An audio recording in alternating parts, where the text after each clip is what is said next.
Todo el tiempo vemos autos moviéndose, personas caminando, incluso el aire moviendo las hojas de los árboles. Pero ¿te has preguntado de qué depende ese movimiento? ¿Cómo sabemos si un cuerpo está en reposo o está en continuo movimiento? O simplemente, ¿a qué se debe este fenómeno? Desplazarse significa cambiar de posición a un mismo objeto, como por ejemplo esta pelota.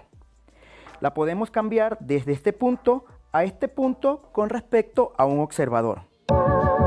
El desplazamiento.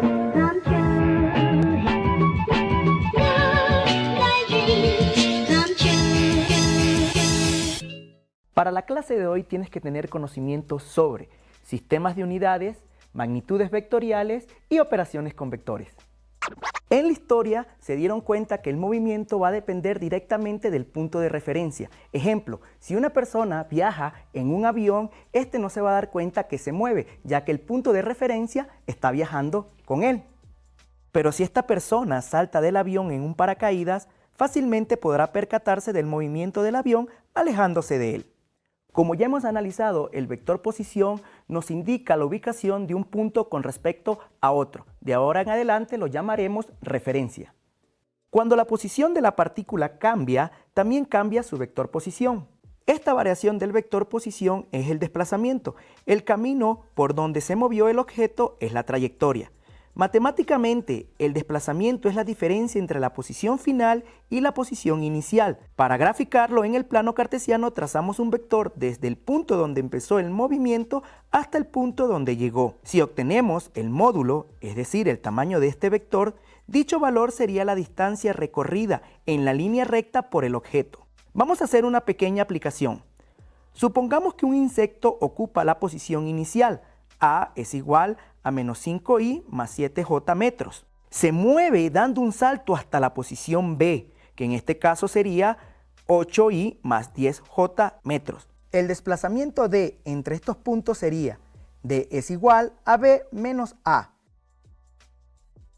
D es igual a 8i más 10j menos 5i más 7j.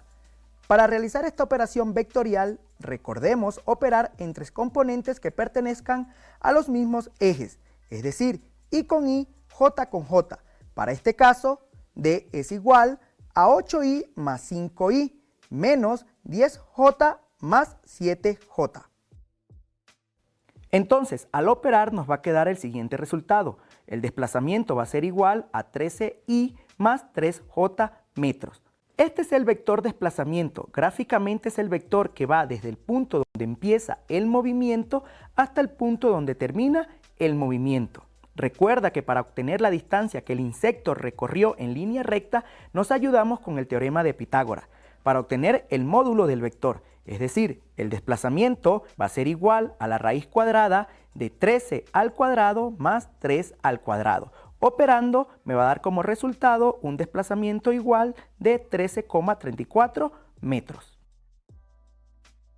En la clase de hoy hemos aprendido que el movimiento va a depender directamente del punto de vista del observador.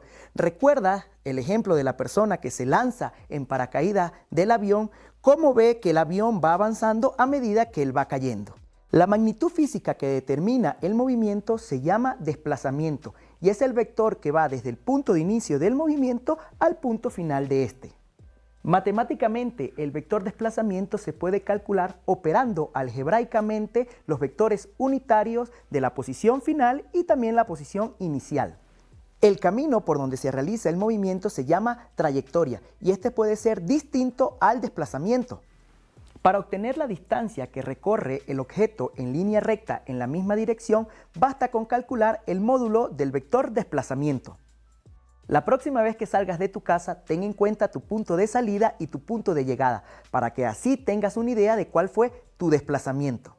Hasta aquí la clase de hoy. Espero que los conocimientos adquiridos en esta clase te puedan servir para entender mejor el fenómeno del movimiento.